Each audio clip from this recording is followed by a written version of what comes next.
Samsung Paraguay y la diseñadora Ilse Jara fusionaron la moda y la tecnología en este evento denominado Samsung Transmute, donde se lanzó la última colección otoño-invierno de alta costura diseñada con herramientas tecnológicas.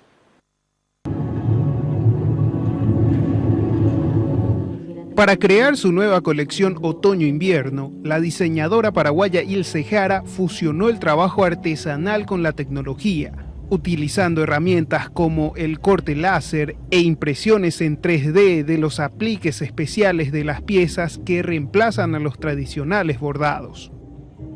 Bueno, la colección de alta costura otoño-invierno se compone de 13 vestidos, son vestidos de alta costura.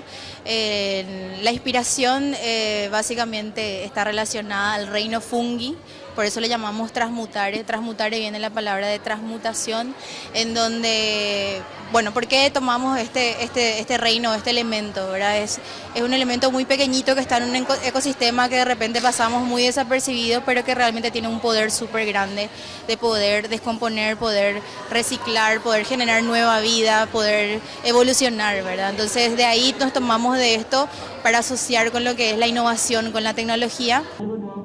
Además, Samsung presentó un cortometraje que muestra el proceso de confección de los vestidos de la diseñadora, íntegramente filmado con tecnología Samsung, haciendo uso de la Super Slow Motion de la cámara del Samsung Galaxy S9.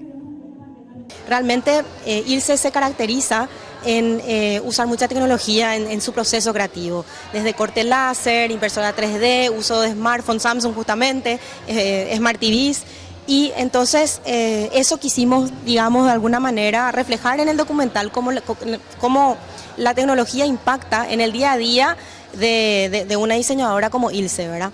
Por otro lado, parte del cortometraje, y eso también les cuento, ha sido filmado con un Galaxy S9 para justamente demostrar de lo que es capaz la cámara del S9, la cámara reinventada que nosotros le decimos, permite capturar imágenes en super slow motion, que permite realmente capturar con lujo de detalles el movimiento de las piezas hasta 960 fotogramas por segundo.